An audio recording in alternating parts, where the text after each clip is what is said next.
All right, and we are back. The pod about nothing. Atlanta's number one streaming hip hop station still. Hip Hop 95. Shout out to everybody. What's up, twins? We back. Yes, sir. What's poppin', twins? Episode 33. The Shaquille 34. O'Neal. 34. My fault. Yeah. I feel like Joe Budden in Parks. For episode 34. Shout out Rory and Maul too, so y'all don't diss us. For sure. The Shaquille O'Neal episode, if you will. Yeah. Ricky Williams. Shout out Ricky to my dog. Williams. Shout out to That's my tough. dog. UGA running back Herschel Walker. Not the other guy. I thought Walter Payton. Walter Payton. Okay, Walter Payton's way better. We'll go Walter Payton. Soft helmet Herschel Walker. It's crazy. Oh my god. First I do want to send our condolences to the Tina family. Miss Tina Turner has passed away a couple hours ago. She was 83 years old, lived a long, beautiful life. She went peacefully in her sleep in, I think, her house in Switzerland. Spent the last 10 years of her life there. Yeah, Cole, one of the greatest ever, pioneer, all of that. Y'all know, I'm not going to act like I know everything about Tina Turner. I don't want to disrespect her like that.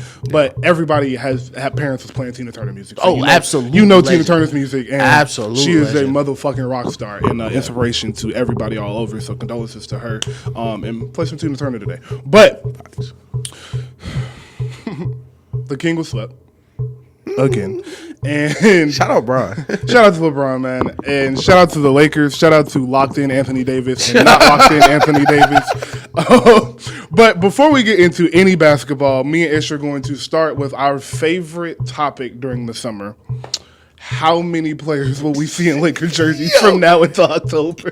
So they'll send me like a loose rundown, like things to keep in mind or maybe questions he wants to ask. And today it had Lakers Photoshop on it. It's genuinely impressive how many people have been in a Lakers jersey without taking a dribble there. God. Like, it's like 8 KD edits. It was a Devin Booker edit one year. There's still a million Chris Paul edits. There was a Giannis edit for a minute. Giannis edit. There's been a Steph edit, Draymond. If you don't watch basketball and you just saw somebody and was like, hey, who do you think is on the Lakers? I promise you somebody would say Bradley Beal. That's a fact. Bradley Beal been on the Lakers since 2015. You see Twitter. You see Bradley Beal more in a Lakers jersey than you do in a Washington Wizards. God, bro. So I'm going to say Scoot Henderson.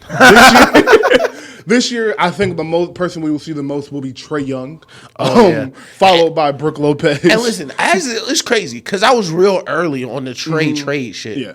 This Lakers shit kind of came out of nowhere. I was thinking, what are they going to send back? What are you realistically going to send back for Trae Young? Crickets. Malik Beasley, Malik Beasley and Jared Vanderbilt. That's gonna get the deal done. Listen, the Westbrook deal not getting Trae Young, bro. I don't understand where y'all get these ideas from. And the thing is, bro, it would be cool if we was in July, facts, and we was just wishful thinking in the middle of free agency. Yeah, the season ended 2 days ago. I saw Trae Young the next morning. I said, it hasn't been 24 hours, bro. Why is Trae Young on the Lakers already? Niggas' lockers still got their shit in it. Bro, y'all ain't even done y'all exit interviews yet. No, shout out to those exit interviews too, by the way. God, I love them shits. I didn't know, growing up, you don't know, the little shit. Mm-hmm. Exit interviews might be one of my favorite niche things. To hear niggas just answer questions they really ain't got to answer to. LeBron's exit interview going to be legendary. And shout out to the narrative killer, LeBron James. Ain't nobody talked about you getting swept. Nah, listen. We said this a long time ago. Nobody know a moment like LeBron. Nobody gets it, bro. LeBron sat up on that podium and said, knowing his big ass going to play next year. Bro, ain't even thought about retiring until. No, did not. All right, well, I got swept. If I don't say nothing, fuck it. I don't know if I want to play no more, man. And I'm not going to say LeBron is attention seeking because I feel like that's a bit much. But he definitely know how to control a story. Bro, come on, man. They know who he is. They brought him to buy Bleacher Report or some shit. What media organization brought him to buy? He is finna buy something because I say he was building a monopoly in the middle of a playoff run. Braun is in the process of buying a media, let's say, conglomerate. Yes, I'm sure Braun know how to spin a story. God. So I'm telling you, don't nobody know optics better than Braun for real. Nobody. Because niggas, past 2 days, somehow niggas been telling me that LeBron was carrying AD this playoff run. And it's crazy how time moves shit, bruh. Do you know that's not true? Like, bro, you know how crazy that is? And Braun played great. Like, I don't want y'all to think the last game. But, like, he didn't carry AD. Yeah, facts. Like, if anything, AD was a better player throughout the playoffs. Yo, AD had 40 and 10 game one. And you do understand that the reason they lost was because AD stopped playing like he was. Like, that was the sole reason they lost to the Nuggets. Bro, shout out to Braun, though. Played all 48 minutes. Yes. 40 ball. At the age of 38, man. Yeah. 48, 10, and 7, I think. Excellent. He played excellent, too. Like, it was an excellent game. You could tell he really tried to win them that game. Like, you could tell he really didn't want to go home, and he wanted one more. Right. I don't think he thought they were going to win that series. I think he's very realistic. I think that he knew that team was better than that. But I do think he wanted to win that game because he didn't want to get swept. I bet that shit made him mad that his team just didn't have it. And Denver is really just that good. No, I 1,000% agree. And, bro, like, bro, you 31 and a half, bro. Like, what else do you niggas want from me, bro? What else I gotta do for real? Like, what else do you want? I'm 38, bro. Yo, I gave you 30. I played all 48 minutes. What was tripping me out is bro played all 48 minutes and AD has sitting on the bench. Like, if you don't get that nigga up, bro, why? What I'm paying 48 minutes for? And I'm 38. If y'all don't get that nigga ass up, bro, supposed to be in his prime, bro. That shit is crazy, bro. I don't know where the Lakers go from here, man. Truly, because I think because I saw somebody say, like, LeBron knows his team can run it back next year and win a championship. And I said, like, this might have been their best shot. Yeah. Everybody's getting better. Like, nobody on Denver's going anywhere this offseason. Nope. They're going to be better than they are next year. Yep. Phoenix is 3 bench pieces away from being the second best team in the West. Yep. Nobody over there is in a point guard. Nobody over there is going anywhere. Yep. The Warriors make 2 moves. Yep. They're third, fourth best team in the West. Jared Vanderbilt won't be punching a wall next season. Yeah. Is it Jared Vanderbilt? McDaniels. Jaden McDaniels. I do that every time. Like, we do it every single show. The Timberwolves going to get better. Yep. Maybe Zion stays healthy next year. The Pelicans are going to be better. Harrison Barnes won't be starting next year. Sacramento. So I don't see a future where the Lakers are a predominant threat in the West. And if you're telling me you're expecting Anthony Davis and LeBron to, who again, play 56 and 58 games together. LeBron 56, AD 58. If you're going to tell me they're going to run it back next year, they're not going to play more than 60 games. Nope. So we're going to say we'll be nice and say they're out to play in at the 6 seed. Right. You think you're going to make another run even if you get to the Western Conference Finals? Like, you think you're going to win a championship? And I say all of that to say, do you think they should blow it up?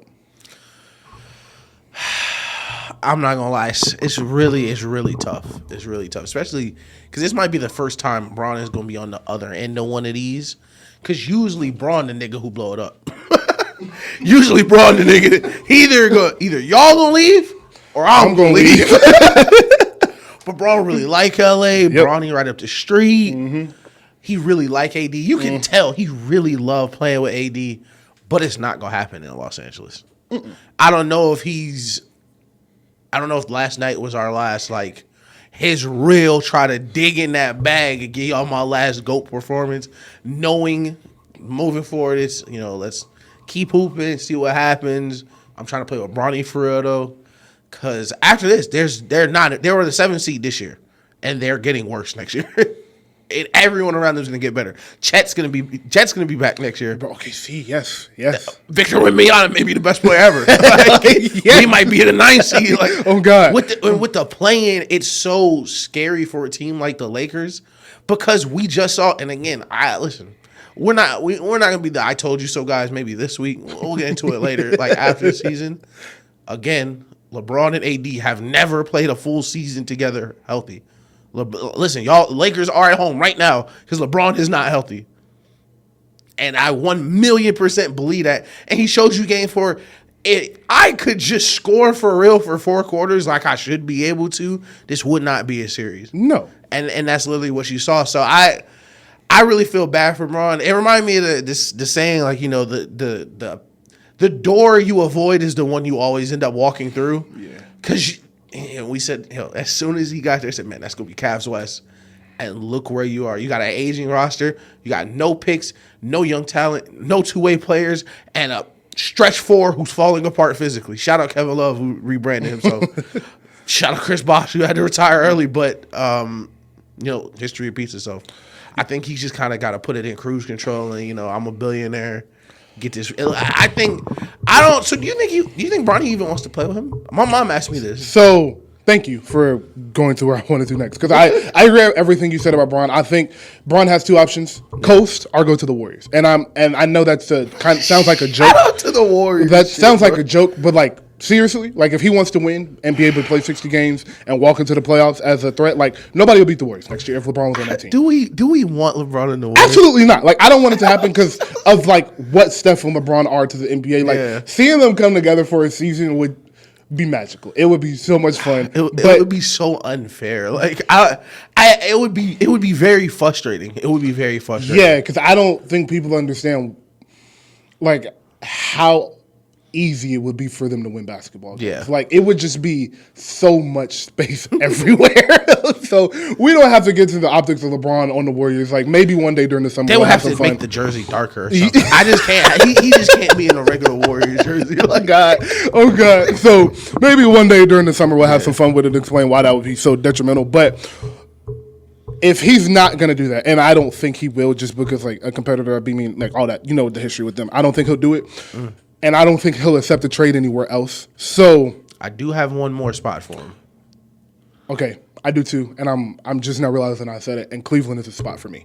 So Cleveland is my spot. I know they have the pieces, they have the picks, they have the money. Like Cleveland would be my one spot. But you said it leading into Bronny. I don't think he wants to leave LA. I think the main reason Bronny went to USC was because his family is in LA. Now I will say. Savannah did raise those children, and she has said that. I'm not trying to throw a shot at LeBron as a dad or anything. Please don't think that. I'm just saying Savannah has said, and LeBron has said, Savannah and his mom, really raised those children. And of course, LeBron's on the road for 10 months a year. Nigga work out 10 hours a day. Yeah, come on, be honest. So maybe LeBron having a house in Ohio and being able to fly back and forth and his mom just being able to stay in LA will be cool. But at 38, 39, I don't think Bron want to be away from his family any more than he got to at this age. Exactly. When he know he don't even got to do this, and he's missed 20 years of his life doing the sport. So I don't think he's leaving LA. So I think it's throwing in cruise control, have some fun this year, have some fun next year, try our best. Like maybe AD, this is the second full offseason they've had since the bubble. So no offseason has been as long as a regular offseason is since the bubble.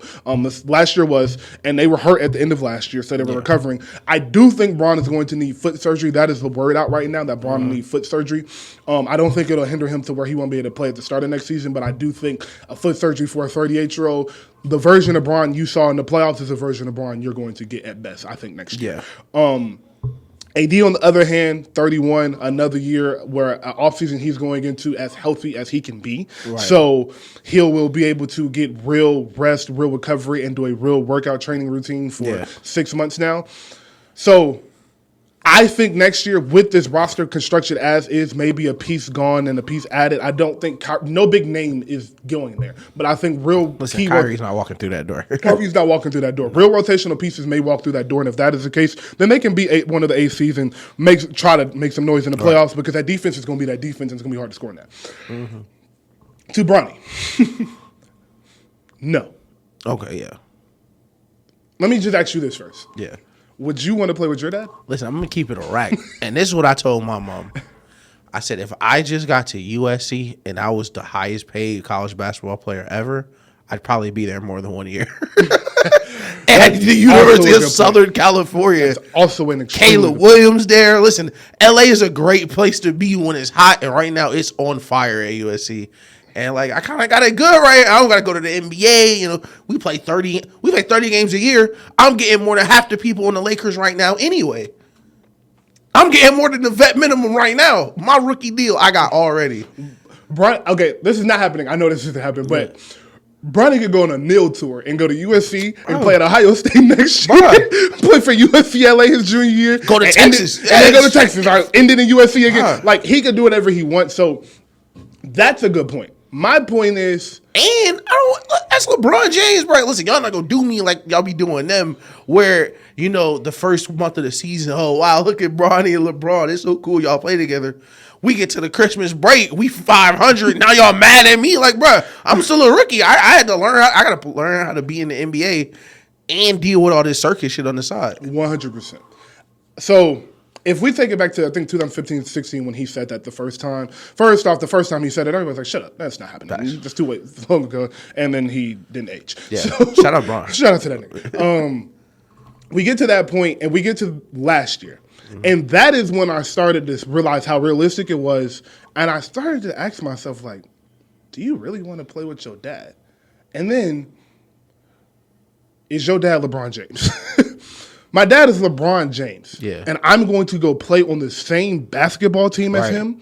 The media frenzy behind that, on top of him being my father, I want to go out with the rookies. We want to go out tonight. We know we shouldn't. We on a back-to-back. We shouldn't go out. I'm a rookie in the But NBA. I'm a rookie, so I want to go have fun. I want to go out. And my dad like, nah, bro. Right. You know you can't do that. You know you got to choose. And maybe Bronny never had that mentality. Maybe he going to be straightforward, disciplined. But he wants that opportunity to at least be able to make the decision freely. Bro, you got to think about it. Why would I want to go to the NBA and get babysat?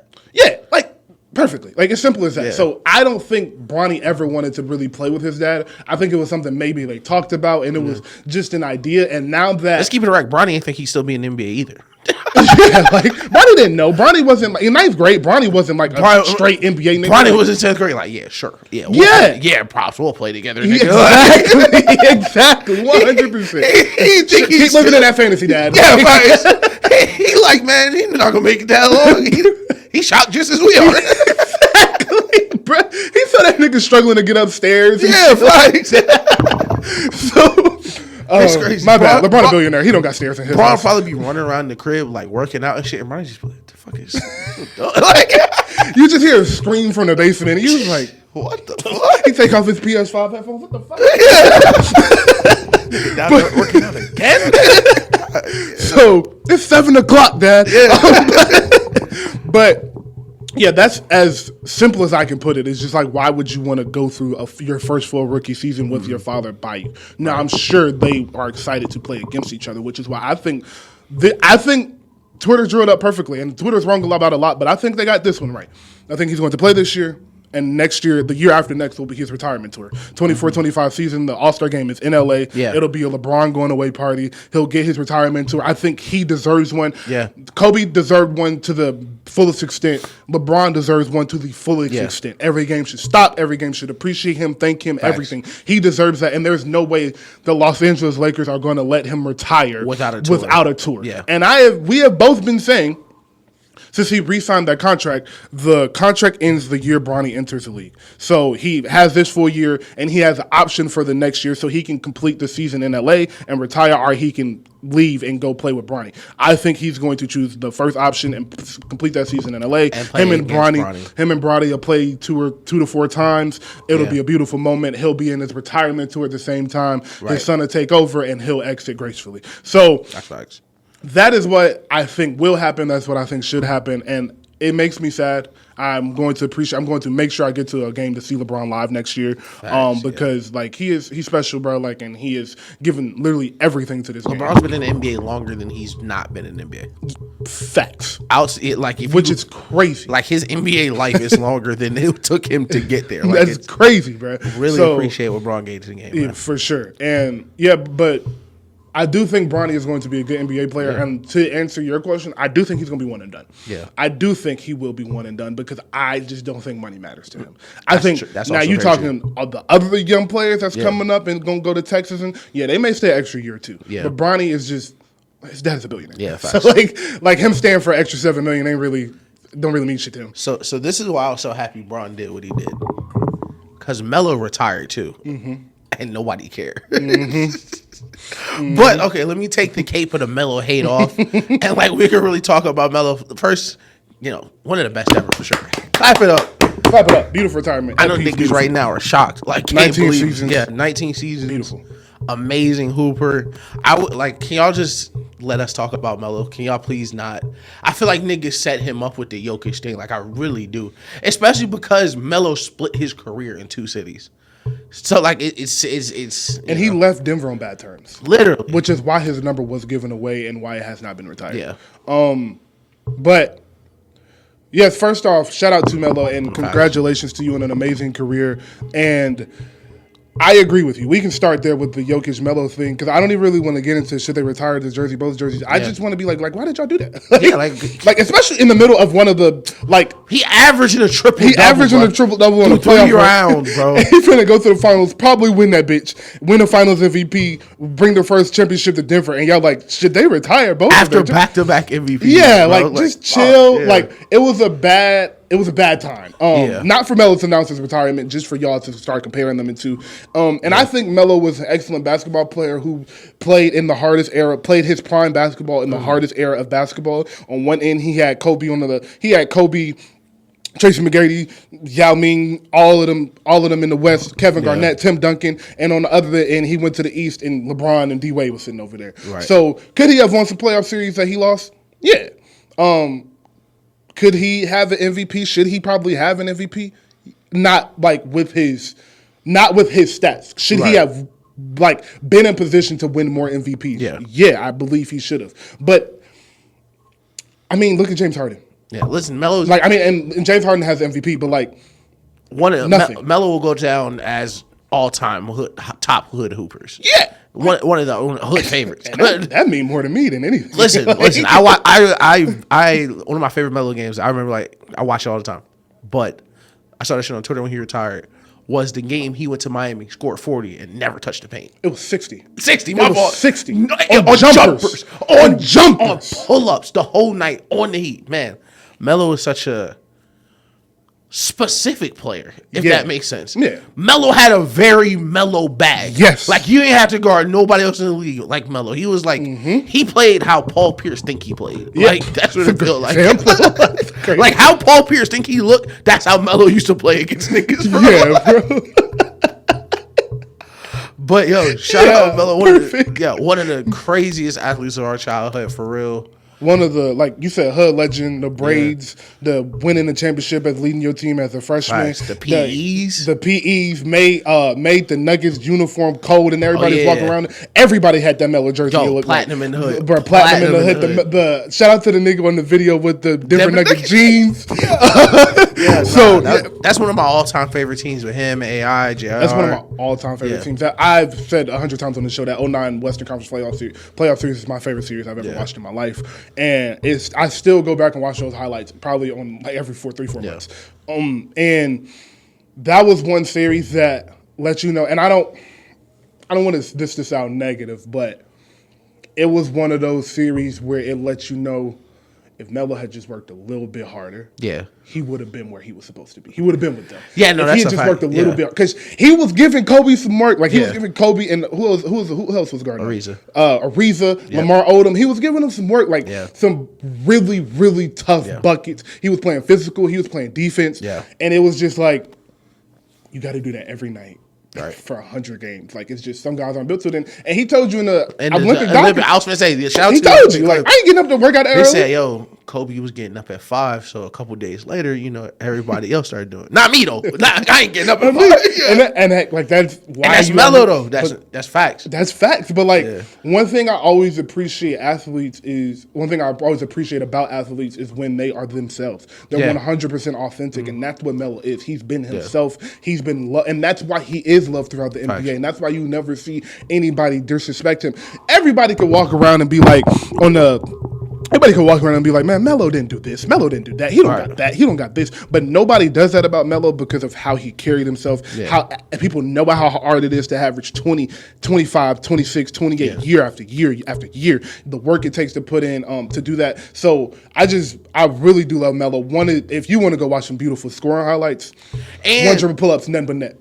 All day. And to piggyback off what you're saying, how Melo played is such a big reason why people don't disrespect him too, because that's how we ask niggas to play. Melo was drafted in 2003, but he felt like a 90s wing superstar where high post, nigga. I don't care if the double come. I'm a one dribble pull up. Let's hope y'all stop it. Like one dribble, two dribble, mid post. All listen, dip the shoulder.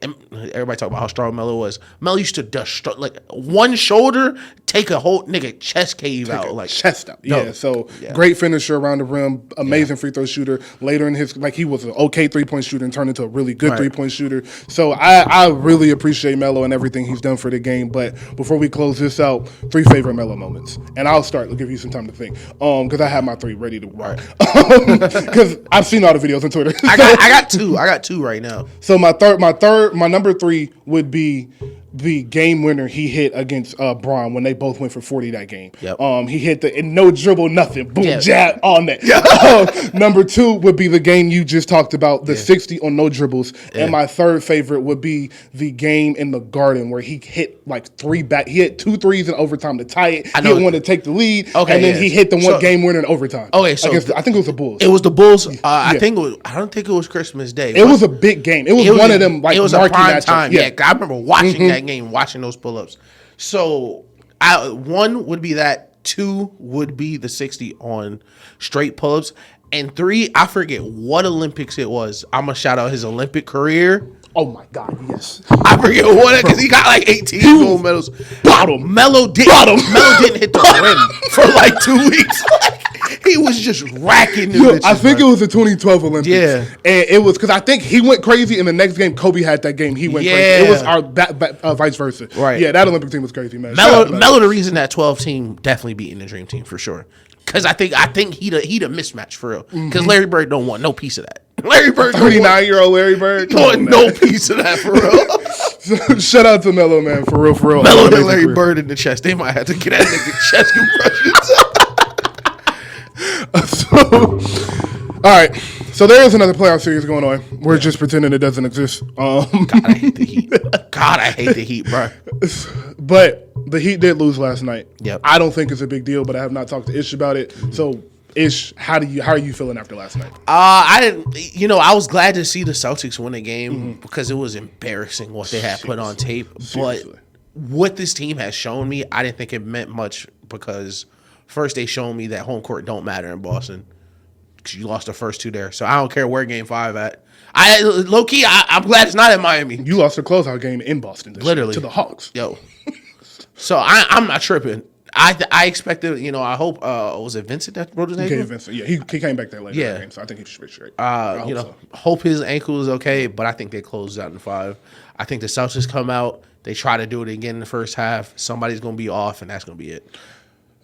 And that's really how I go for the Celtics. It's just one nigga be off, and that's the rest of the game because they don't run a fucking offense. Yeah, I feel the same about you. I feel the same about you. I feel the same as you.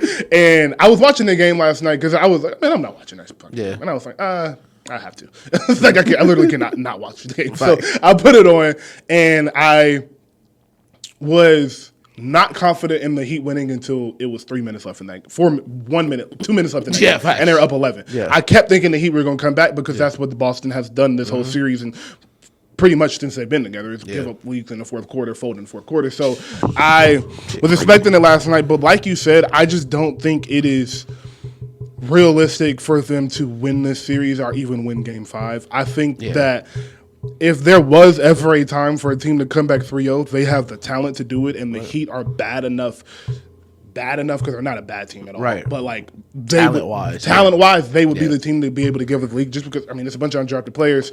Eric Spoelstra can only do so much. Jimmy can only do so much. So I don't think that's going to happen, though. I think exactly what you said is going to happen. Jaylen Brown, Jason Tatum, Marcus Smart, somebody's going to play bad on Friday. I think it'll be Jaylen Brown. And even if it's not bad, I think it's going to be that's what I meant to say. Even if it's not a bad full game, it'll be a bad second half or a bad fourth quarter. And I think at some point this game gets away from them and they actually lose pretty convincingly. And I think you're right. If I had to pick, it would be Jaylen Brown has a off game and a really bad shooting game, and it starts the trade saga of this offseason. That's a fact. I think exactly what you said would be my pick. I think it would be like them running in a dream. You try to run in your dream, no matter how fast you get, eventually you're just not fast enough. I think in the first half they'll be fast enough. They'll get to halftime. Eric will write some shit on the clipboard. It's going to be raps for them after that. I really, I think it'll be Jaylen Brown too, especially because everybody on the Celtics settles so willingly, so happy to settle for that three. Like it's very confusing, and the Heat are playing just amazing defense, weak side, point of attack, everything's been on point. But I just don't think Boston manufactures enough easy shots to where they will be able to 4 quarters execute when their defense start failing, because that's what's happening. Where they used to be able to go, all right, we'll go 5-6 minutes without scoring, but we'll play really good defense, only give up a couple buckets. Now they're playing terrible defense, go 5-6 minutes without a bucket, you're down 20, or go 5-6 minutes without a bucket, we were up 15, now the game's tied. Like, oh my God, what happened? So I think that's what happened. Yeah, I agree. I do want to. He deserves a mention. Jason Tatum in closeout games. Amazing. It's amazing. Yeah. Like, he is ridiculous. I love it. Hey, listen. I love it. Go down you got to shooting, be bro. better. You got to be better in the games before the closeout You probably games. shouldn't have this many closeout games. Exactly. But you be cooking. Like, you be cooking. Hey, go down swinging. Go down swinging. That's my favorite thing about him. He's going to go down shooting. Yeah. And it seems like his confidence rises when his back against the wall, which is very surprising because most players shrink. So I am very interested to see what adjustments Miami makes, what they saw in Boston and how they beat them, what adjustments they make. And that is another one of the reasons I just don't think a 3-0 comeback is possible for them, because I just think Eric Spoelstra is such a better coach than Joe is, that even if they got to a game 6, by game 6, Eric would have had the whole system figured out. That's my thing, is that you're going to come back from 3-0, especially versus a coach of this level, especially with Pat Riley at his hip for anything he doesn't know. Exactly. Is that you got to beat them 4 times in a row, so you're giving him 4 cracks at it. You're going to give him 4 chances to try to figure out the adjustment y'all made, and I just don't see him going over for all those nights, and Jimmy Butler not just deciding, all right, enough is enough. Yeah, that's my thing. That's what I think of. I think Jimmy Butler going to go in Boston, and part of me think like Jimmy Butler kind of did this shit on purpose. Like, not literally, but like he ready to go, like excited. Like, let's go shut these. And we've seen players who are better on the road in playoffs. Trae Young's one of those guys. Jimmy Butler, 1,000% is one of the people. Wherever we're at, I'm hooping. Yes. So I do think the series will end Thursday, and we will do our finals preview show either Sunday or Monday. This is a holiday weekend, so I don't even know if the station will be open, but we'll do it one of those days, NBA finals preview. But the last question I want to ask you regarding this is, who do you think would give the Nuggets a better matchup, the Celtics or the Heat? I'm going to say the Heat. Okay. And that's out of respect for Michael Malone. My fault, bro. Nigga get mad at that. My fault, Michael. But I think out of respect for Michael Malone and how good Jokic is, I think Robert Williams is an amazing defender. I think Al Horford's also a really great defender. However, the way they guarded Embiid, they won't be able to guard Jokic. So I think Al Horford is less of a plus on him, as Bam is with that defensive system around him, where Miami can play 3, 4, 5 different defenses in back-to-back possessions and really keep this motion offense kind of under control. It's much like the Spurs with Tim Duncan running our motion offense versus what the Heat had in Miami the first time, where they were so versatile with their players. They can limit the Nuggets back cutters, shooters, taking away Jamal Murray's space in different ways than teams do, because they're running every defense and they're so well prepared. I asked myself that question yesterday. My fault. And because the Celtics can't dribble. So that's so funny, because like they can't. Like, that's so interesting. I really be watching that shit. Like, what is he doing? Like, they really just lose the ball, bro. Like, Kyle Lowry just took the ball from at the end of the game. He took the ball from somebody. Yeah. I think it might have been Jaylen Brown or Marcus. Nah, it was Jay on the layup, right? He just ran. Yeah, just took it off. Yeah. So I was thinking about that question and looking on paper. If you just put the teams on paper, it's very obviously the Celtics. Right. But the more I think about the Celtics, I think the answer is the Heat, because I think the Celtics they have so many mental lapses. The Nuggets would take advantage of them quickly and damn near every time, because you can't go to sleep with Jokic on the court. You can't. You're going to get beat.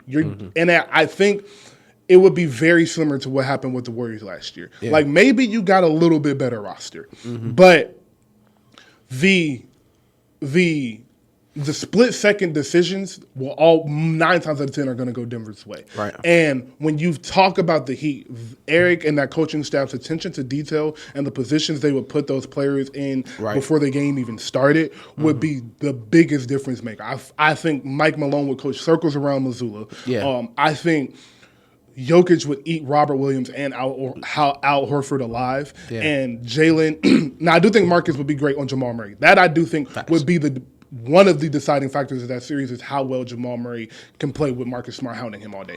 Right. But just with the shooters, like they're way better three-point shooting team than Boston. They're better at home than Boston is. They can win on the road, and they would have the best player in the series. So I definitely do think that the Heat, the thing that the Heat would bring is, one, Jimmy Butler is a mid-range master. Right. And in the playoffs, he is comfortable in the mid-range. Jason Tatum can shoot in the mid-range. Jaylen Brown would shoot in the mid-range. But that's not where they want to get their bread and butter. Right. That is where Jimmy Butler will get his bread and butter, and it would be nothing Denver can do to stop that. And I say that because nobody has stopped the mid-range jumper ever. Yeah. So Denver wouldn't be the first. I also think that they run a lot of dribble handoff with Bam. And last week, we spoke about how the Warriors would have lost the series. Don't go crazy. They would have lost the series if they would have been in Denver, but I think they would have won 2 games, 1 or 2, maybe even 3 games, simply because of how far they extend their pick and roll. Exactly. And the Heat do the same thing. Even though Gabe Vincent, you're not worried about Gabe Vincent shooting a 3 from 28 feet. Jokic having to come up to the three-point line puts their defense at such a disadvantage. Yeah. The Celtics don't run much of that. Maybe that would have been another adjustment they made, but shit, who knows? So they don't play. So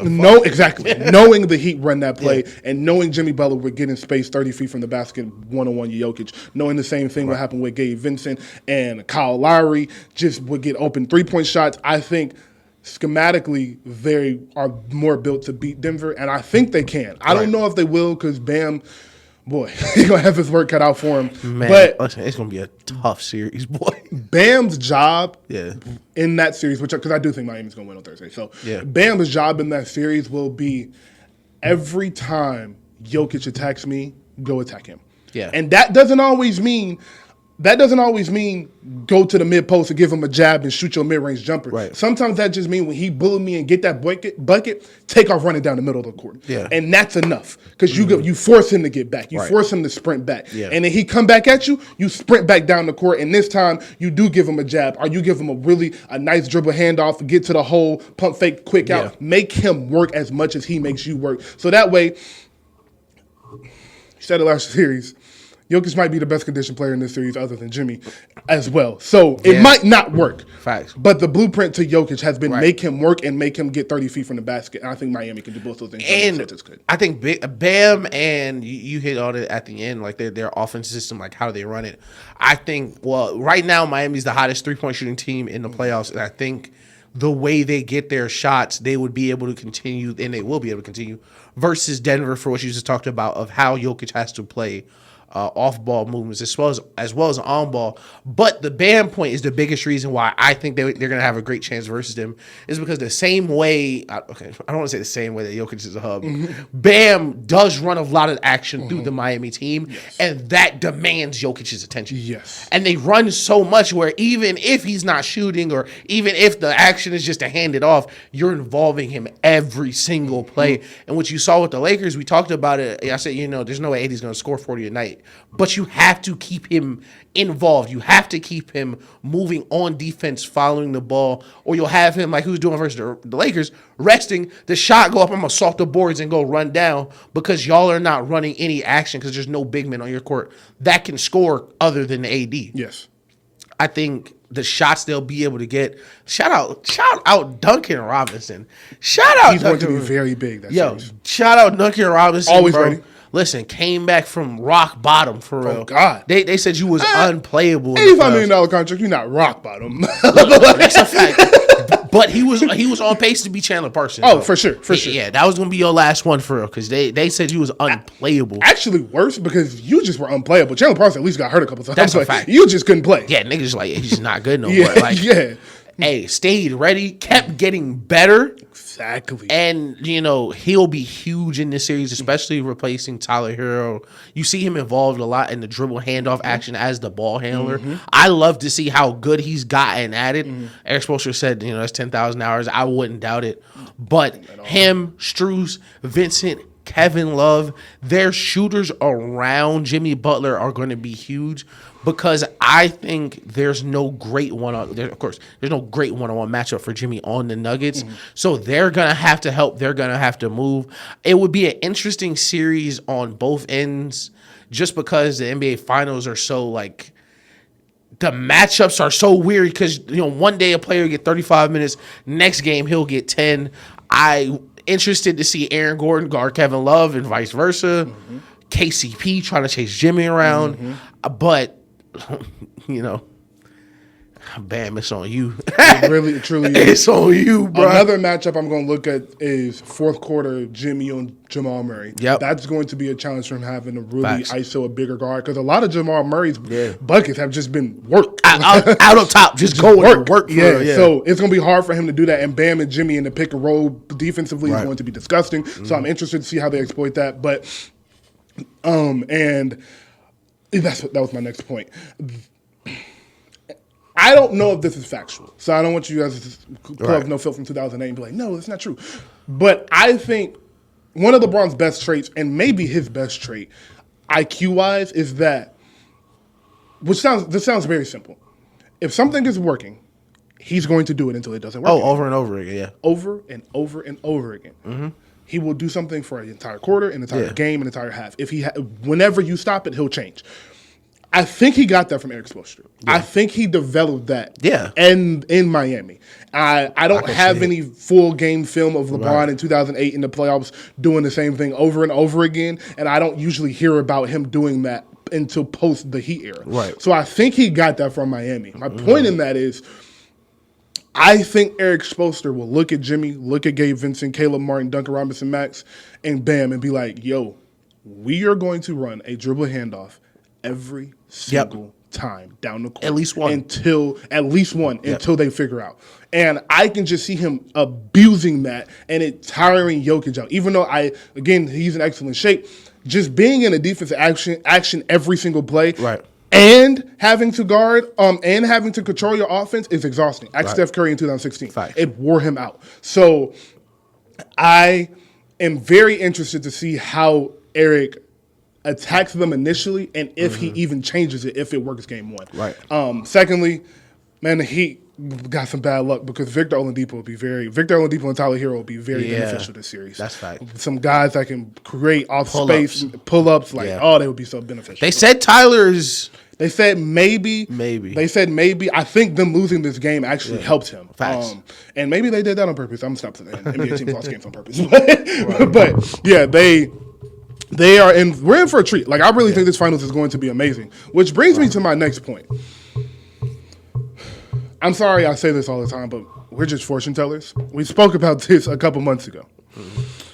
And I said, this NBA season is really interesting because with Steph on his way out in the next 2 to 5 years, Bron on his way out in the next 2 to 3 years, KD on his way out, we're going to see a shift in how basketball is played again. Right. And we kept saying, Jokic and Embiid getting to the finals would change the NBA. Well, one of them got there. Yeah. Do you think a change in the NBA is coming? I'm gonna say no. The reason I'm gonna say no is because how hard it was for Jokic to get here, and how hard it's been for Embiid to get here, and I think the way basketball has just moved as a league, with so many three-pointers being taken, teams carrying one center on the roster, it being a center and then a 6'8" guy who's your power forward, that I am not sure if you can consistently rely on a big to be the best player on the championship team anymore. Right. I think it's more so. I think they have flipped. So before, you couldn't really rely on a small guy, a point guard, or kind of a wing for a long time, to be your best player come championship time. But if you had a big, you were set. If you had a PG or a small wing, you needed things to kind of fall your way, or it's a lot harder to sustain that over 10 years. You saw a lot of three-peats with centers, saw a lot of, Bill Russell 111, Kareem, Shaq was the last person to three-peat. But now that the NBA is so different, where bigs can't control the game like they used to because how spaced the court is, they are coming into the NBA less skilled. They're coming into the NBA less trained on how to hoop. Like Anthony Davis is top 5 big in the league right now. Does not have a post move that we can look at and be like, oh yeah, this is it. He has a jump hook and that's it. He doesn't. He's not even really comfortable with it. Facts. And you see that where a lot of these bigs now are kind of tweeners, where instead of being, back to the basket, just a regular 22-12 guy, they'll be, we'll run the offense around me. I'm kind of skilled, with the Bam, Sabonis, like bigs like that. But I think the game is just so much different now that they're not able to just throw it on the low block, bang, bang, and one, because teams are trading threes for twos anyway.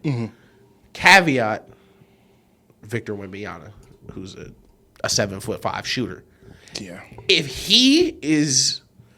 he turns, listen, knock on wood, of course, if he just follows the career trajectory we hope he can get to, like he doesn't do nothing extra, doesn't tank out, we could see a pretty big shift of how the game is going to be played, because we talked about this with Shaq, how rosters will need to be formed. Because that is what will force the change in the NBA. Yes. Having to, instead of this third guy who's a 3, quotation D, 3 and D guy, who's a 3-point shooter who just pretends to play defense really hard. Shout out Joe Harris. Yeah. Instead of him, we need a backup 7-foot center now. Right. And that'll change it, because now coaches have to change. Right. Game plans have to change. Minutes have to change. So I think that would have to happen. That's an excellent point. I haven't thought about that Victor point. That's an excellent point. I asked myself this question earlier today, and I said I think a very minor change is coming. I don't think it'll be anything drastic where it'll be like, Jokic changed the NBA forever like it was with Steph. Yeah. I think it will be more so a adjustment in offense. I do think that Jokic winning this championship will cause a few more teams to get bigger. The Warriors, you're going to have to get bigger. The teams that like to play Portland, you're going to have to get bigger. Even Sacramento, you're going to have to get a little bit bigger. And I think that – so I think if you just look back to 2015 and you watch the shift happen, a lot of the offense left all of the NBA offenses and just went to a lot of high pick and roll. A lot of high pick and roll, get in my bag, all right, that don't work, swing, a little bit of motion here and there, and a few sets will run out of the timeouts, or if we really need a bucket. Yeah. And you see some teams, a lot of Celtics really don't even run shit like that. So I think that is where the change will happen. I think you'll see a few more teams building real offenses to get easier buckets. Right. Because I think something that was lost in the Warriors dynasty and their success with the three-point shooting was how many easy layups they got because of that. Right. And the reason they got those easy layups was mainly because of the movement of Steph Curry and Klay Thompson. Mainly the movement of Steph Curry, but also Klay Thompson and the passing ability of Draymond Green. They got so many easy layups. I think that was lost in their offense, and people just saw the three-point shooting and was like, let's just try to shoot like them. Right. And that was never their philosophy, was we're just going to outshoot everybody. It was just we're going to have a well-oriented offenses, and we're going to make more threes because we get more wide-open threes than anybody else. So I think what we'll see is a lot less high pick and roll all game and a lot more of, hey, we're going to get into this offense and we're going to run this offense all game and this offense will work. You see that in Denver, and that is why Denver is successful. You saw that in Sacramento. You saw Mike Brown sit there and watch the Warriors for 6 years or 4 years, however long he was there. And he was like, okay, I don't have that much talent on my rosters, because let's stop. We don't got to act like that Sacramento roster was something out of this world. Facts. It had an excellent up-and-coming young, maybe top 5, top 7 point guard, and it had the 4th, 5th, 6th, 7th best big in the league, somewhere in that, maybe 7, 8. I'm comfortable with him at 7. Yeah, something like that. So I feel like the more names I thought of, the worse they got for him. So I don't want to keep going. So top 7 big, and you see he just ran an offense. Like, he just, nothing special. Yep. The offense did feature pick and roll and a lot of high pick and roll, but there was action around it. And it wasn't the only action they ran. And they ran other actions to get their shooters up and things of that nature. I think Denver does the same thing. And you see Miami has an offense that they run, offense that they consistently run. So that is where I think the shift will come. I don't think you'll see an influx of big man coming into the league over the next 3-4 years. But I think next playoffs, when you get there, you'll start seeing, they're running a set every time down the court. I'm glad you said that, because I was watching the Heat game. I talked about this last time we were on the pod, where I just really wanted to stop and look at, I don't want to say like how many points Eric Spoelstra scored himself, but how many times they came up court and he literally called a play and that resulted in a bucket. And it was like a bunch of them. But to your point, I think you're absolutely right. But to compare it to NFL, I think a lot of GMs and what you're seeing right now, a lot of coaches are under pressure to make sure their superstars perform in the playoffs. Where you're seeing coaches getting fired because I can't get Giannis shots. I can't get Embiid shots. I can't get these guys shots. Great fucking point. So I think we're moving towards the NFL to where, in the NFL for about 5-6 years, if we had a superstar QB and you were running a 1990 system, you were out of here for some 26-year-old nerd who hung out with Sean McVay. And I think we're very close to that happening in the NBA, where a lot of these older coaches, shout out Doc Rivers, shout out Mark Jackson, who were kind of, listen, we got to try harder, fellas. We got to lock in. Come on, guys. Monty Williams. Yeah, Monty Williams. Come the heck on, guys. Frick, bro. Lock in. Like those guys are going to be phased out for these. I don't want to call him a nerd, but that's where Eric Spoelstra started. In the film room, on the nasty computer, chopping up film. I think that's where we move to more, I don't want to call them savants, but like proteges, like apprentices, where the goal is, you're hiring me because in the second round of the playoffs, I'm going to get Giannis easy shots. Or I know how to put Embiid in this position because of this analytic model that I did about, him in the high left block, where they're going to say, all right, this is a superstars league, and I need to make sure that I'm maximizing my superstars' ability, not so as much as I'm trying to make the team the best, which sounds counterintuitive, but like if you look at like the AI team that went to the finals, they weren't this is a crazy AI system. We built a team around them full of shooters. It was a defensive coach and 10 niggas was going to play defense. And AI was going to score. And I ain't got to run no plays for it. The early LeBron teams, Mike Brown, it was the same thing. These 10, 11 niggas going to play defense, and Brown will figure it out on offense. Now you're going to see, like Mike Brown now in Sacramento, pouring gas on the De'Aaron Fox flame, taking him from, he's a great player, maybe an all-star, to shit, he might be all-NBA, most clutch player in the league type shit. So I think that's the next evolution for real. Okay, perfect. That's perfect. That's literally perfect. So my follow-up to that was the media. Do you see a shift in how NBA basketball is covered? Not next year, because I don't think it will happen next year, but in the next, I'll say 2 to 5 years. Do you see a shift in coverage? And I say that because I'm starting to watch JJ Redick, and I'm starting to listen to, I don't really listen to Gilbert Arenas, but JJ Redick, they got niggas putting the price on JJ Redick in for real. For sure. I am starting to watch mainly JJ Redick. Legs is fucking excellent. Shout out to Legs. On early morning Get Up, they do try to break down the game a little bit more, and we do. I don't know why I'm throwing us in there. We do. So shout out us. Shout out to us, nigga. Yeah, so with these new influx of this talent, this younger talent, Draymond also. I forgot. Yeah, of course. Yeah, shout out Draymond. Draymond breaks in. Who? PG. I have not watched this podcast to say yes or no to that, so I don't want to. I don't want to just say I'm lying, because I think his is like more entertainment and like stories, but I don't really know, to be honest. But I know Draymond be breaking down film, so. When I'm asking that question because I'm listening. I listened to JJ Redick kind of go on this rant on First Take about how this game is poorly covered at times, and it's our fault. Yeah. It shows like First Take fault. Like he called him out. Like it shows like this fault, and it's just everything is narrative driven. Like Charles Barkley said it last night. Like the Nuggets swept the Lakers, and you did not see shit on TV about how good the Nuggets were. Yeah. You didn't see any film breaking them down, and if we get to next year NFL season and Baltimore walk in Kansas City and beat them 28-0. Yeah. You're going to see a week of film on Lamar Jackson, how the offense work, how they contain Patrick Mahomes. You're going to see Darren Orlovsky breaking it down, Ryan Clark breaking it down. You're going to see it on that television show. You're going to see Phil Sims on NBC. Even First Things First with Nick Wright and all them, they break down film better. Colin has the real NFL analysts come on, and they break the game down to him. So when you look at the way the NFL is covered and the way the NBA is covered, it's complete 180. So I am interested to see if because I do think the way the game is covered matters to how much fan participation is in, because I think a lot of people are getting driven away from basketball because all of their favorite players are retiring, and it's nothing about the game keeping you interested other than the marquee matchups every now and then, and they're starting to go away because their favorite players are retiring. Right. So the film of the breakdown of the game and having a true knowledge of the game so you understand what you're watching will make you more inclined to watch a basketball game so you can apply what you learned and see what you learned and learn for yourself and teach yourself new things and then go tell your son or tell your friends. Right. So do you think that a change is coming, or you just think J.J. Redick is just on his high horse and it's just going to be him and Draymond hoping that something changes? Shout out J.J. Redick, who for sure was on his high horse. But I don't think a change is coming, but everything you said is 100% right. Everything J.J. said is also 100% right. But the NFL...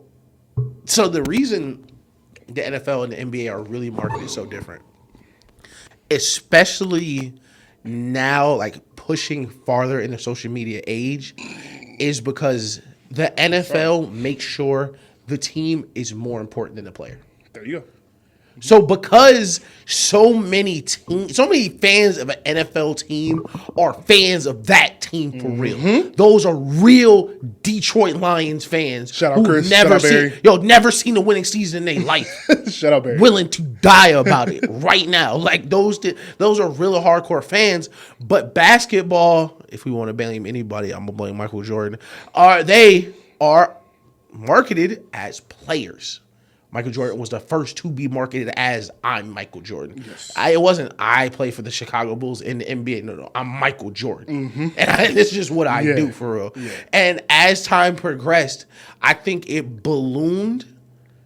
And I think we're about to see it pop, for lack of a better analogy, where it was, okay, we can see it's becoming more individualistic. One person starting to dominate a war. Shaq's three-peating. Everybody got shoes. Individual. And then the one got drafted. And that was LeBron, who was drafted at the perfect time for the NBA to go from a game you need to watch every night to one you could watch 4 minutes of on your phone and see a clip of just your favorite player. When we were growing up and I wanted to watch Kobe play, I needed to get up and watch the Lakers game and fucking hope I was paying attention to TV when Kobe was there. Like before, like there was no GD highlights for us. Now I can miss a week of Braun basketball and literally go watch only his possessions and only his highlights. I don't got to see no misses. I don't see no bad defense. I literally can just follow him that way. And because of that, there are so many fewer fans of teams in the league. And I feel so old when I say this. I'm such a stickler. Like I was with this girl, she was making fun of me. We watched like 5 playoff games together. Every single one, I was like, bro, put the t-shirt on, bro. Because there's no fans of the team anymore. Those people are going, you courtside at the Lakers game in the playoffs, you trying to get a fit off. If you don't put the shirt on, bro, like the individual has surpassed the team so much that there are no, I don't want to say no true fans to cater to, but the people who are fans of the sport took a step back in the NBA because of how you're marketed. They don't even do East and West All-Star games anymore. They're about to go back to it because things like that don't matter anymore. Like, think about it. In the NBA, when it was covered a different way, teams used to wear your team jersey in the All-Star game.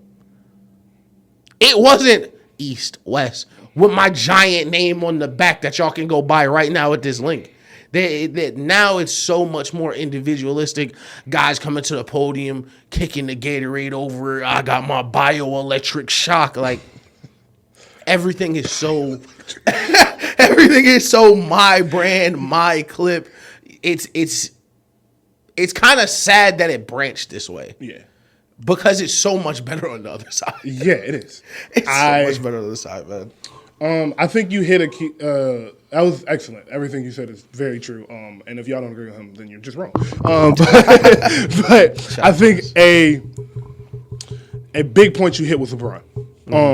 And actually, when I thought about this question, I didn't think about the individuality of these players. But I think another thing that happened after 2003 was in 2010. Yeah. When he made that decision to leave. Yeah. And I think that took everything. Like, that was it was already happening. Like you said, it was Kobe. Because I was in Atlanta, Georgia, had never been anywhere before, and Kobe was my favorite player, and I was telling everybody I was a Laker fan, didn't give a fuck about the Hawks. Facts. And I could watch every single Hawks game on TV on FSL. For free. For free. Yeah. So shout out to Highlight Factory. And I was getting up at 6, 7 in the morning before school to watch the rundown so I could see Kobe's highlights. And then I was coming home and watching Kobe highlights. It was a 10-minute Kobe, and I know you've seen it. It was a 10-minute. I wish I could remember the song, because if I could remember the song, I know you remember the video. But it was a 10-minute highlight video on YouTube and of Kobe highlights, and I think it was the first highlight video that came up for from 2008 to 2015. Yeah, right. And I watched that video a million times because I was a Kobe fan. I watched Chris Paul highlights when I was younger because I was a Chris Paul fan. Right. So I think the individuality of the fan has been around, like you said, since Michael Jordan. He was the start of that. But I think Bron making that decision in 2011 took all of those fans that we thought was real Cleveland fans and we thought was real, and they just went everywhere. Yep. And then Kobe retired. And it was like, well, fuck it. Most of these Kobe fans don't like LeBron, so now we're going to be Steph fans. Yep. And then it was like, damn, I don't like Steph, so now I'm a James Harden fan. Yep. So now it just turns into, I just want my favorite player to beat your favorite player, and I don't really give a fuck about nothing else. So, exactly. Yeah, that's just to sum up what you're saying, bro. Like, and go ahead. Just the follow up to that is, because of that, I can see the change. I can see that stalling the change, because even when you cover the game that way, it's, all right, JJ Redick going to break down Jason Tatum film, and Jason Tatum had a bad game, and JJ is going to say it, so I'm just not going to watch that shit, because fuck it. I love Jason Tatum. I don't want to know that. So that's why I think it could take a long time. It may be 8 years before the change really happens, because it's going to be, you're never going to get away from the individuality of the NBA. The players are the most important thing in the NBA. Right. In the NFL, it's the shield. It's the most important thing. Yeah. So, yeah, you're completely right. And damn, that kind of changed my answer, because I thought it was going to change, but now I'm thinking about it like, yeah, that individuality really going to kill a lot. It won't change until the bubble pops. And I think once Steph and Bron retire, it may. That's a good one. Because up until this point, because how fast technology moves and how quickly it changes certain industries, this version of, it's like versions of the Matrix where they're so different that you really can't even count them continuously. Okay. So this version of the media we're getting right now is kind of, let's say, post 2015 till now. Yeah. But they've never had to do that without Steph and Bron. Without such giant household names where we don't really got to do no work anyway. Because Steph fan base so big and Bron fan base so big, we just hit on these two. We just post 6 Lakers tweets a day, 6 Warriors tweets a day. We're good. Yeah. But Steph Curry, such a unique player, one of the biggest faces the NBA's had. LeBron James, one of the best players ever had. I think the gap, because it'll be time before it's going to sound. I hate Bron's retiring, but it'll be time before we get a player that's even going to get to the level Bron played at. But what they're going to struggle with is it's going to be 10 years, 20 years. Maybe if Victor turns into who he wants to be, but it'll be a long time before another player is as important and as recognizable as Bron is everywhere. That's a great point, bro. Because it's Bron fans that don't even watch basketball. Literally, you'll just walk by and be like, "Man, fuck Michael Jordan. He ain't better than LeBron." And you start talking to him like, "Bro, he don't watch basketball. He's just like LeBron. Bro, just love LeBron, bro." And because you hit it, he's going to different cities. Bron was in the upper East Coast. Then he hit the southern East Coast. Then he went out west for a little bit. Bron has been a lot of different places where him and Steph have been the cap and Iron Man of this saga, where they have been able to do so much heavy lifting for the rest of the league that it's like they've put it in cruise control. But without them to get those easy engagements, I think they have to move towards more so going back to, all right, maybe we should just talk about everyone in the NBA now. I think, all right, so you just hit where I was going next, but I want to jump back to something real quick. When we speak about the change around, because I would say the change probably happened around 2014, 15 with LeBron winning championships, the GOAT argument slightly starting, Kobe starting to retire, the GOAT argument being there. I want to say it started around that time, but I want to give a large chunk of the blame to NBA media. Yeah. Because they brought into it. Yeah. They let Skip get away with what he was doing. Exactly. And I won't put Stephen A. in that Skip category because it wasn't as trolly, but Stephen A. never broke a game down. It was always, hey, I'm Stephen A. I'm going to yell. I'm going to be a personality. And Stephen A. is an amazing, amazing TV personality, one of the best ever. And that's why he is who he is now. Right. But as far as an analyst, he was never that. And he has never claimed to be that. So I'm not throwing a shot at him. He's never claimed to be that. That was the issue, is that they started letting personalities be more important than actual analysts. Right. And that was the change in the media that fucked everything up. Because if we're being honest, love you, Shannon Sharp. Excellent tight end. There's no reason Shannon Sharp should be talking about basketball every single day, because you can listen to Shannon Sharp talk basketball and know he does not know about the sport. He has said so many things about other players that I'm just like, you don't watch them. And it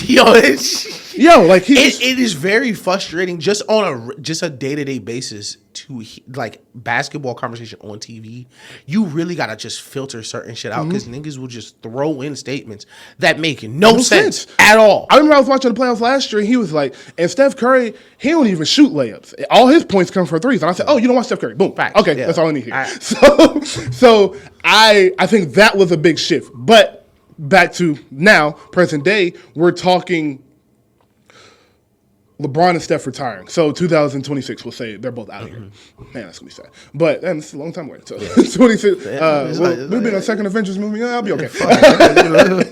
But Victor's here. Bronny will be there. Okay, we'll be fine. But I do think something important. You said something very important.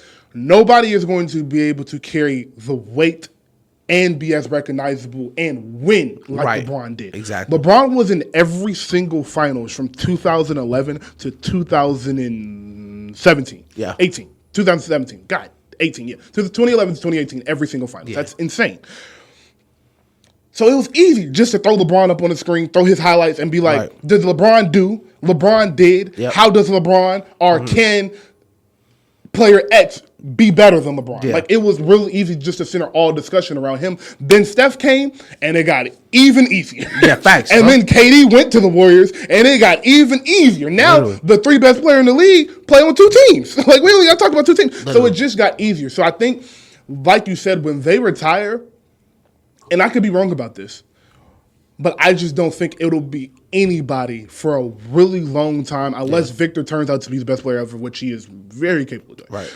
I don't think it'll be anybody that dominates the NBA like Kobe won 5 in 10 years. Mike won 6 in 10 years. Bron won 4 in 8 years and was in every finals for 7 straight years. Yeah. 7 straight years, I think. So, and then Steph was in 5 straight finals and had 2 off seasons because of injuries and then won a championship. Right. So I don't think we'll see dominance like we did with those 4 players. And then Tim won 5 in 16 years. Yeah. So from those 4 players, I don't think we'll see any dominance from anybody that's in the NBA now, and that will force to do what we're talking about, where you have to cover all of these teams because you genuinely do not know who is going to win this series. And I think that'll help with fans. As LeBron retires, it'll be like, well, those LeBron fans that really do love basketball either got to find a new favorite player or a new team. Like me, when Steph retires, I'll probably be a Warriors fan for the rest of my life. Like, I'm always going to fuck with the Hawks because I really do love Atlanta. I'm starting to fuck with the Hawks a lot more. But, like, the Hawks and the Warriors will probably be my 2 teams for the rest of my life just because Steph has meant so much to me, truly. And I thought it was going to be like with the Lakers, and I saw Steph Curry shoot a 3 from 45 feet. And I was like, okay, that's my favorite player. But So I think that will be the shift we see, is like you just said, when they leave the NBA and it's no guy in the finals every 3 straight years, 3 peats, all of that. We'll have to talk about everybody because you don't know who's going to win every year. And that's why the NFL is like the NFL, because as good as fucking Patrick Mahomes is, if the Chiefs miss the playoffs next year, you'd be like, yep, that's the NFL. So 1,000% on the board. Every single year. And it's never on the board with LeBron. It's never on the board with Steph for them to miss the playoffs with great teams. Right. And another thing, what I said, like, especially recognizable that LeBron is because just genuinely how long he's been LeBron. But the NBA has failed to put the new generation of basketball up front because, for better or worse, the most famous basketball players, probably arguably ever outside of Mike, are playing right now because of the internet. Yes. So it's a situation where, my parents who casually watch basketball, the entire playoffs, I'm explaining who players are to my parents who have been in the playoffs 4 or 5 years. Yeah. Because no one really knows them because it's a Braun and Steph league. Yes. My mom was like, who is Nikola Jokic? Oh, he's won 2 MVPs. My mom said the same thing. Yeah. Why is he good? How does he do? My mom never seen Jamal Murray before. Ever. And it's understandable because, they're never on front street. They're never on, they're never the stars of the show. Because no matter how big you get, every All-Star game, no matter how crazy of a year you're having, what city you walk in, oh, that's LeBron James. There goes Steph Curry. My God. It just got super low. I don't know if it's an issue. What the heck? It just got super low on your mic. Mine is fine. Keep talking. I might have talked too far. Okay, yeah, you're good. I was just scared. It does second by second. Okay, okay. Yeah. But you were talking about how people don't recognize NBA players. Yeah, so people they just don't get recognized because you're not that guy, bro. Yeah, respectfully, unfortunately, and that's okay. Like Giannis had one. Was it 2 MVPs before he got to the finals? Yes. Nobody knew who he was. He was one of the best players in the league. So it takes a lot of time. It's gonna take a lot of consistency, but the media will be forced to move that way because, like you said, those fans are going to need places to go. Yeah. And that is how you sustain fandom in a league, sustain popularity is teams usually in a league, you're going to go up and down. You're going to have chances to win. You'll have chances to fail. But once you're a fan of the team, once you failed, you're very ready to start winning again. Yeah. And that is the thing people don't understand. When you're only fans of players, the down times is when you want to win the most, if it makes sense. Yeah. Because you're just so tired of being bad. Like, those are the times you watch your team go 20-62 in the regular season. Like, you're going to watch all those games. But, when you're 62-20, you may miss a game here or two. Because You're 62-20. Yeah. Facts.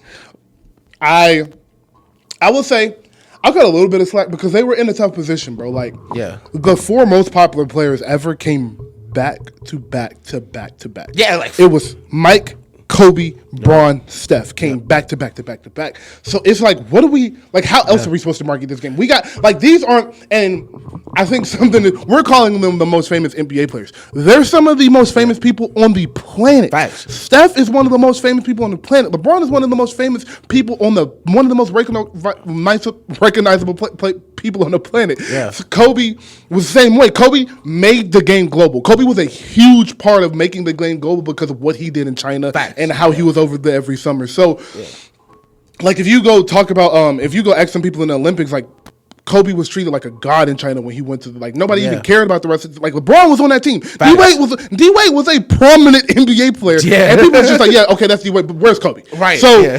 they had a really, really hard time and a hard task to just be like, yeah, we gonna break the game down like this. Right. Because, look, bro, not only, we talk about, this is a really important point we make about these professional athletes, is not only is it Kobe Bryant, he's going to be Kobe Bryant 82 nights of the year and then every game in the playoffs. Yeah. He's going to show up and never cheat you. Bron is never going to cheat you. Steph is never going to cheat you. So it's not even damn, I like him, but sometimes he's not good. It's they're good all the time, so I can talk about them all the time because they're always doing something amazing. So they just were stuck in a hard position, and they took a left turn that they thought would be great, and it was. It was fun for a couple of years, but now it's gone too far, and they just have to kind of reel it back in. And I think slowly they will, but it's going to be a tough task. And you see it in the media with I love player interviews from the media. They sit down, they do the 30 minutes joints. And it used to be like, what do you got to do to get over the hump? Like, how you feeling? KG was crying to John Thompson. Like, bro, I'm trying, nigga. Now it's like, how many titles you going to win in the next 5 years? How many do you think? I don't know, 6 of the next 7. Like, get all shit. Like, what are you asking him? Like, ask regular, like you get all the best PGs in the league in one room, and you don't ask no hoop questions for real. You don't ask no hoop questions with none of them. What's your favorite move? What's the best pass you ever made? Like, it's just so many interesting questions you can ask. Literally. Other than, how many titles you think you're going to win? And it's so frustrating because you see it in like the mic'd up, in the All-Star game, in the Rising Showcase game, where players are such big fans of other elite players. Yeah. Because they understand more than anybody what they have to do on the day. So they're so excited. Like when you see Luka joking around with De'Aaron Fox, like, that part of the game is still there. Yes. They just have to put a highlight back on it. Yeah, highlight it. Yeah. 100%. Yeah, that was great. So we'll close real quick. I just want to. Did I have anything else to say about that? Because I think I was going to make a point about the NFL. Nah, I think the last point I was gonna make is it's just real hard in the NFL. It's also hard in the NBA because in the NFL they have the luxury of, like we said, it's such a team game. You just don't know who's gonna win every year. With the NBA, like one player can just control so much. Nice. It's hard not to cover the player. Like it's real hard. And 1,000%, we'll shout out NFL one more time. Cut the NBA slack. Day one of the NFL, every team think they're making the playoffs.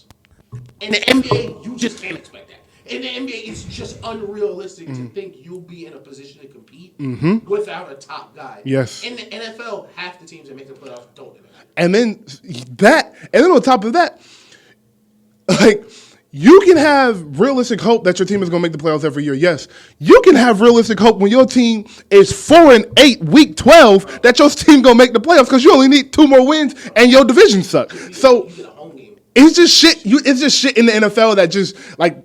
They just designed it perfectly. Like, it's perfectly designed. And, I don't know how far the NBA want to take it. Make it a 17-game season. Fuck it. You want to know what every fucking so important? It's 17 of them hoes. That's it, bro. Make the NBA season 25 fucking games and one single elimination. They want a tournament so bad. Play every team once, do a tournament, play every team again, and do the playoffs.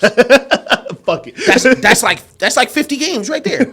Oh, God. That's a perfect season, Make the offseason shorter and just keep running it back. Oh, God, bro. Last, I just want to say, not on this. We're switching gears. Excellent conversation. That will be posted on YouTube for sure. Ja Morant. Oh, yeah. As a nigga who wanted attention before. As a nigga who's been depressed and needed attention. I know this bag. I know your bag. I know your bag. And I'm not trying to make fun of nobody's mental health, but like, goodbye, my daughter, who doesn't have social media or Instagram and will never ever see this. Like, I saw a tweet that was like it changed my whole perspective. I was like, man, being famous is trash because you can't depress post.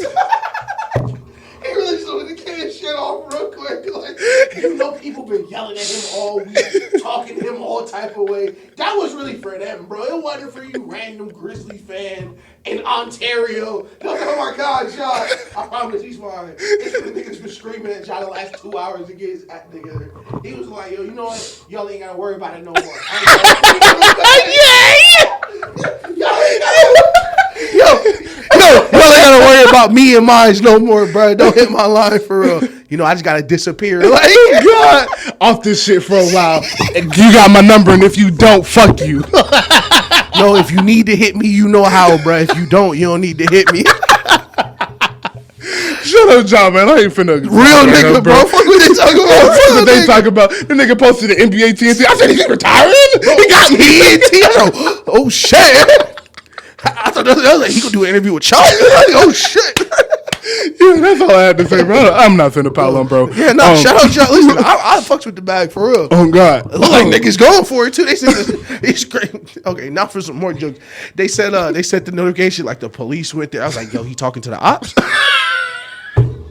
The nigga opened the door like Scarface, tool in hand, like, yo, what's good, yo? John don't talk to 12.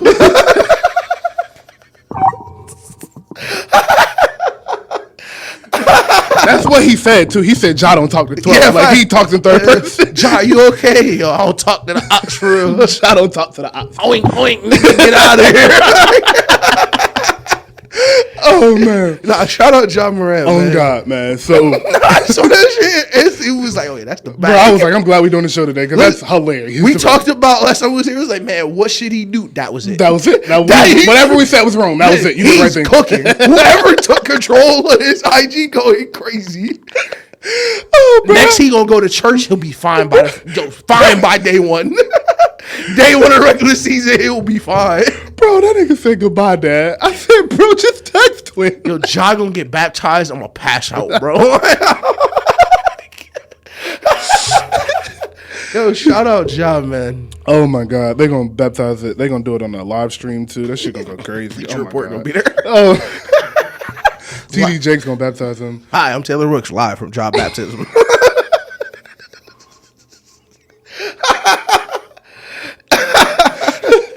So TD, how was it baptizing Ja? It's gonna be a regular nigga doing it too. Like, won't even be a pastor. All right, man. So lastly, Dirk is dropping an album. Switching gears to music real quick. Dirk is dropping an album next week. Oh no, not next week. He's dropping tomorrow night. I'm thinking today is Thursday because we usually record on Thursday. It's Wednesday. Right. So Ja is dropping.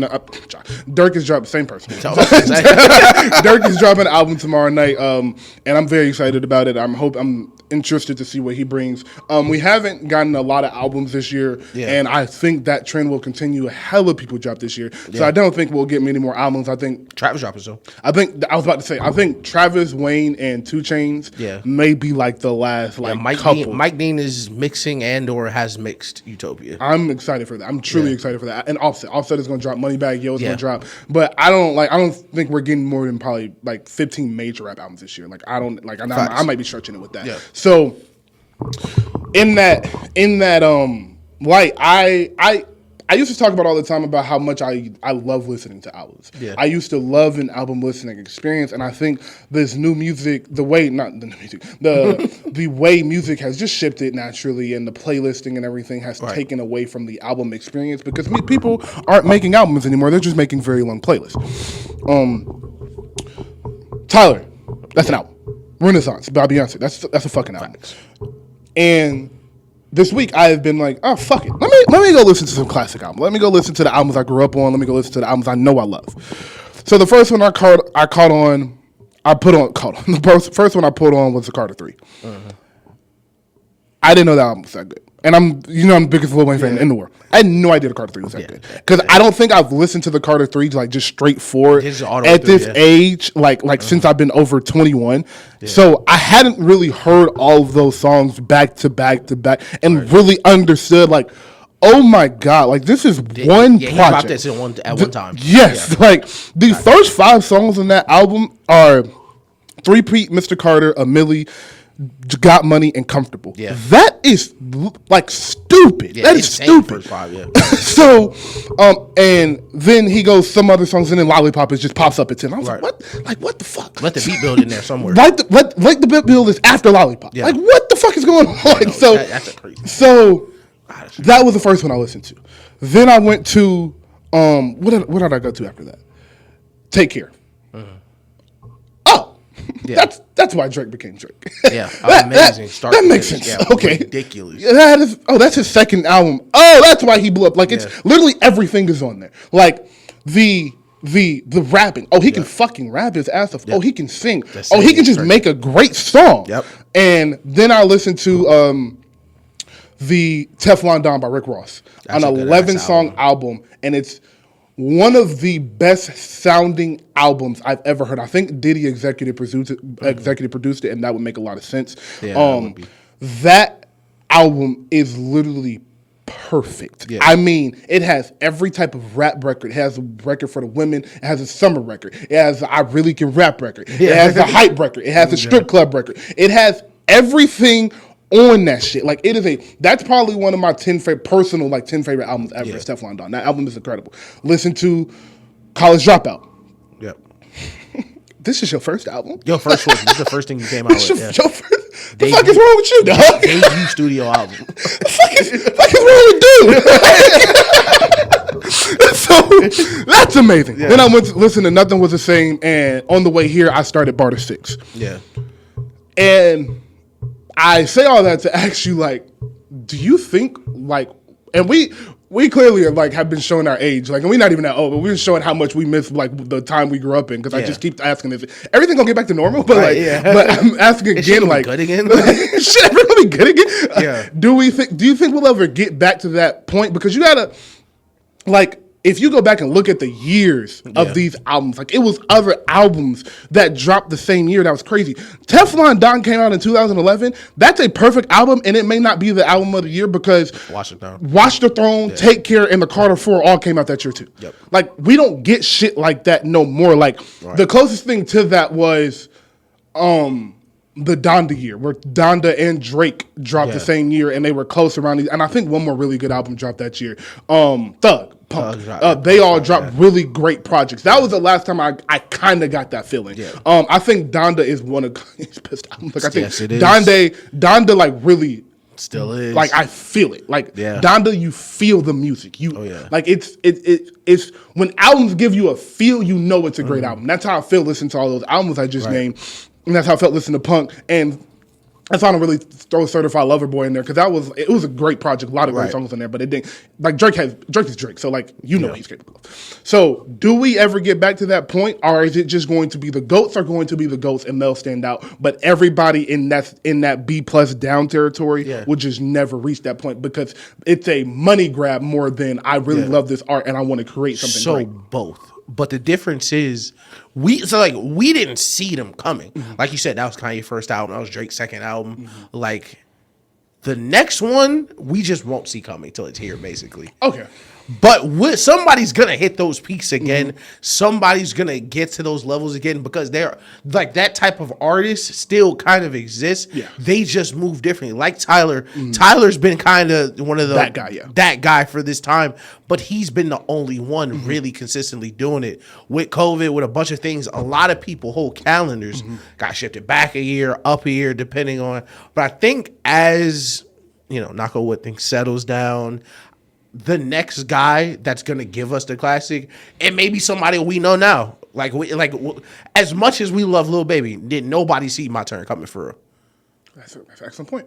So we kind of are gonna stumble into it, where we're gonna have to, and a lot of times we gotta look back like, damn, that shit was really a classic. Yes, because Barter 6 came out not too long ago. That's a classic. It's like, damn, that's a classic. Niggas really dropped this shit. 30 Spray 2, same thing. DS2, like they'll be here.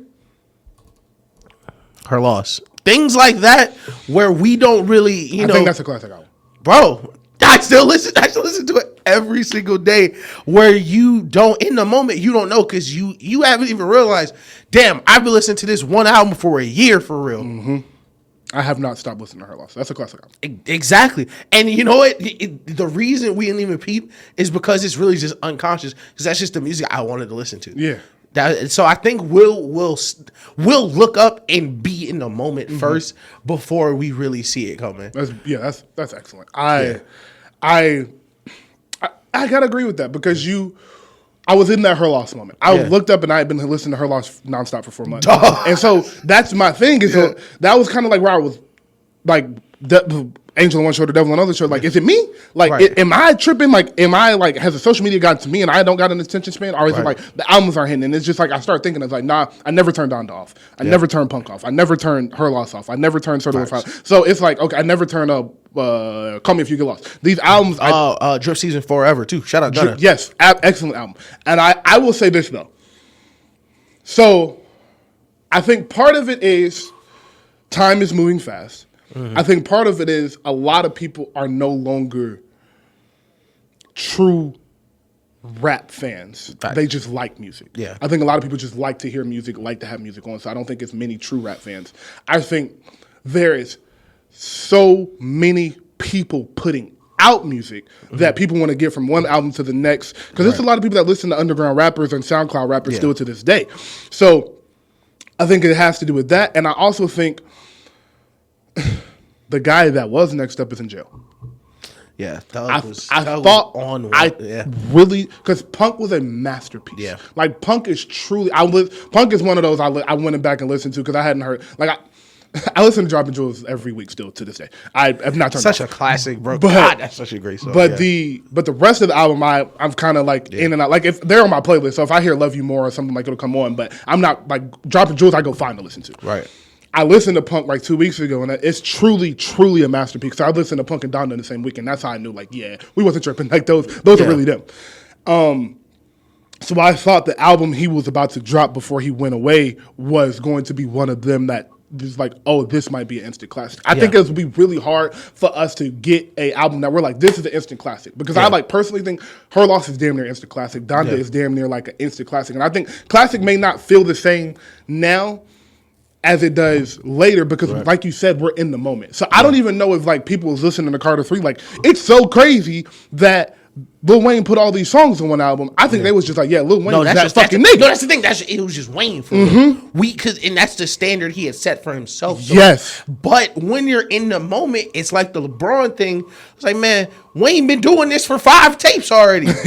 This just the next hottest one. But we didn't realize, like, damn, this nigga really averaged a 28 and 8. Yeah. Damn. That's a fucking perfect way to put it. So, yeah, I just wanted to have that quick conversation.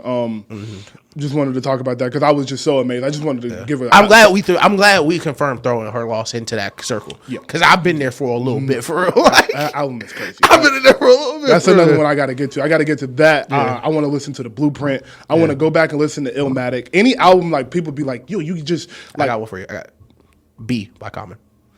That was on the list. I saw it this morning. That was on the list. I've heard part of it, but I haven't finished. Hate Common, but that's one of the best produced albums I've ever heard. Okay. It's a lot of Ye. It's a lot of Ye stuff on there.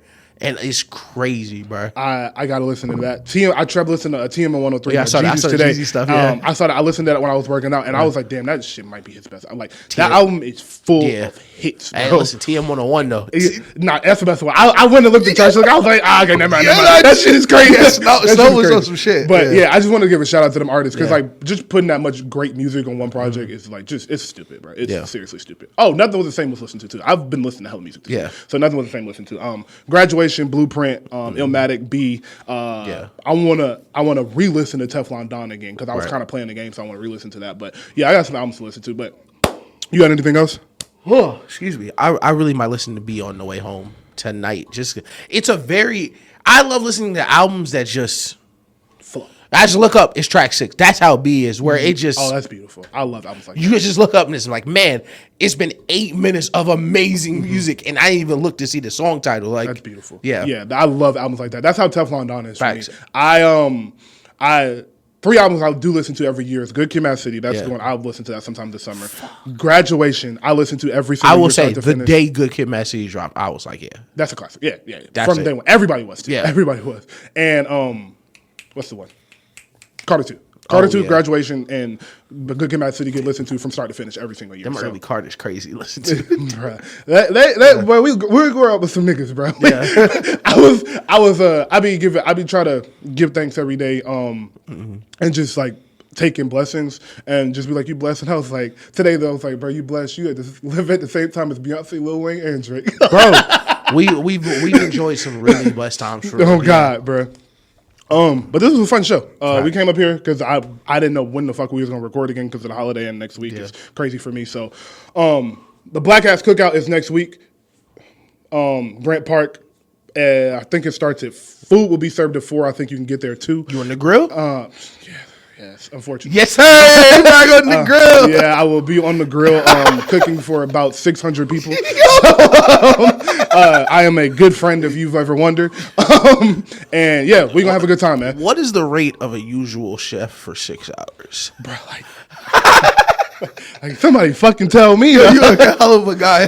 But yeah, we gonna get that food prep next Saturday. We're gonna have a great time. Y'all come out. Everything is free. You don't got to pay for shit. Bring your something. I'm not gonna tell you to bring because you probably shouldn't, but bring it because it's gonna be okay. Police not gonna be out there. Yeah. And then bring your alcohol, bring your bottle, bring your family. We have a good time. Facts. And looking forward to it. I stayed like last year. I'm very excited. Man, I stayed like an hour maybe. You didn't even get to see everybody. Like by the time I left before it started, dead ass. Like I was literally there while y'all was setting up. Yeah. But this year I'll be there start till whoever go drive me home. Oh God. So we're gonna have a great time, bro. I'm excited as fuck. And y'all like, subscribe, comment. All the socials are in the bio. Thank you for listening. Episode 34 is a wrap, and we will be on the Kevin Durant episode or the rookie year Kyle Duggar episode. Okay, hey, that's tough. Yes, sir. Y'all be safe. Yeah. Oh, I know some Bucks fans, so the Giannis episode has ended. Yeah, Giannis. My bad, guys. Y'all be safe and keep it locked. Yes, sir.